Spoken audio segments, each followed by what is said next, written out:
This is my first overseas trip as President of the United States.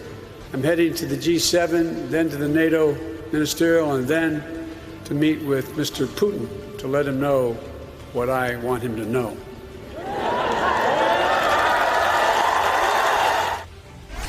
Hi again, everyone. It's 5 o'clock in the East. A sure-footed President Biden there, ready to meet with Russian President Vladimir Putin, a man he's called a killer before, and a man he told to his face he believes has no soul.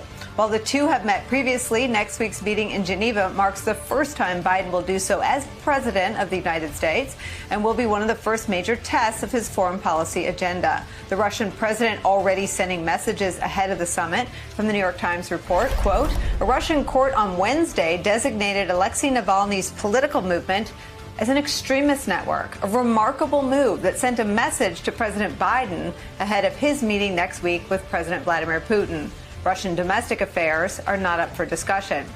That move, very calculated, as our friend and former U.S. ambassador to Russia, Michael McFaul, noted, tweeting this, quote, Putin easily could have chosen to take this action after meeting with Biden in Geneva. He deliberately did it before. Biden wrote in the Washington Post that he wants a stable and predictable relationship with Russia. Putin does not. He is deliberately provoking Biden with this move. Yet Biden remains undeterred. His team out today with assurances that their meeting is still full steam ahead. And the president has a clear objective when he meets with his Russian counterpart. Here's White House Communications Director Kate Bedingfield on Morning Joe earlier today. President Biden is somebody who has been doing diplomacy on the world stage for all of his public career. He's somebody who's known President Putin for a long time. So this is going to be a direct conversation. He's going to raise a lot of the issues that, where we have real differences and real concerns. Of course, that includes human rights. That includes incursion on the Ukrainian border. That includes cyber attacks and the responsibility that Russia has when malign actors in their country are executing the kinds of attacks that we've seen of late. So these are all issues he's going to raise, but he's also going to talk about places of consensus. This meeting, coming at the end of President Biden's 8-day overseas trip, was planned strategically. NBC News reports, quote, it isn't by accident that Biden will spend nearly a week meeting with America's closest allies before his summit in Geneva with Putin. National Security Advisor Jake Sullivan said the timing is intended so Biden can head into the Putin meeting with the wind at his back. But there's also another backdrop to next week's summit. The jaw-dropping meeting and news conference Putin had with Biden's predecessor, the disgraced ex-guy, nearly 3 years ago, when the current administration very much wants to distance itself from. The Washington Post reports, quote, the underlying goal is to demonstrate a sharp pivot from Trump's public deference to Putin, which was on display when the two met in Helsinki in 2018. The Post also notes, quote, Biden's aides were at pains this week to assert that even though Biden initiated the meeting, it did not amount to a reward for Putin's misbehavior, as some Republicans have suggested. A pretty rich comment from Republicans, given the fact that when the leader of their party blatantly put Russia and its interests above that of his own country's, Republicans didn't seem to think there was much to criticize, and many did not publicly denounce his comments. President Biden set to assert himself on the world stage against one of our adversaries is where we start this hour with some of our favorite reporters in France. Retired U.S. Navy Admiral James Stavridis, former NATO Supreme Allied Commander, joins us. Also joining us, Frank Figliuzzi's here, former FBI Assistant Director for Counterintelligence, host of the Bureau podcast and MSNBC National Security Analyst, and the newest member of our family, Tim Miller, writer at large for The Bulwark, now an MSNBC contributor. Admiral, I want to start with you on what Russia has done ahead of this meeting. And they seem so belligerent. They seem, and I asked Ambassador McFaul this question last week, they seem very much on the offense in terms of the brazenness of Russian criminals and their hacks that affect our meat supply and our gas supply, the one that took place during the presidential transition that attacked executive branch agencies, including some with national security responsibilities. And now this designation of Alexei Navalny as an extremist.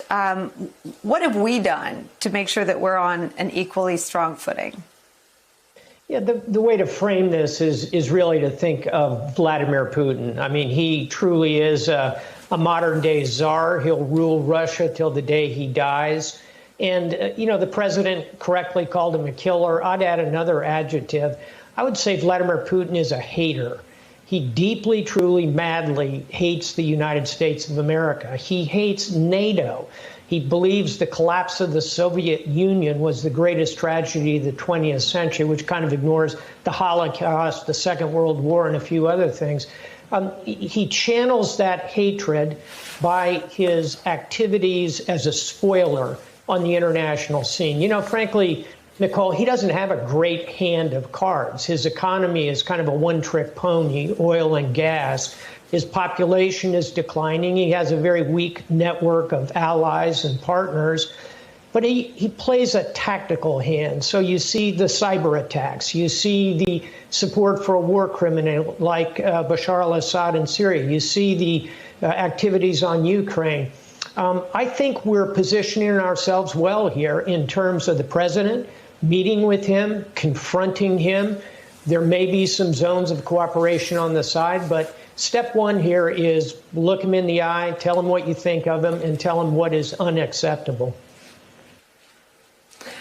I wonder, Mr. Stavridis, what you think of all the taunting. I mean, is that for a Russian domestic audience, sort of trolling the United States about the weaknesses in our own democracy, saying the 1-6 insurrectionists are being persecuted? Who's he talking to?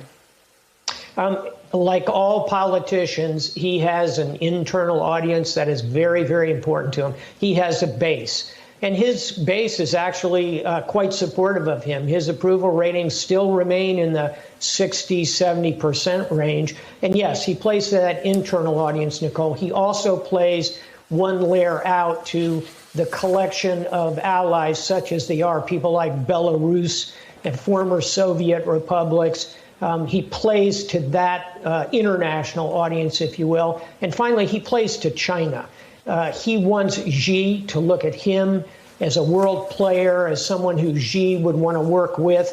That's another aspect of this that the president will be discussing in the run-up to Geneva with our allies, is this growing diplo-speak here, condominium between Russia and China. Those are the audiences to whom Vladimir Putin is playing.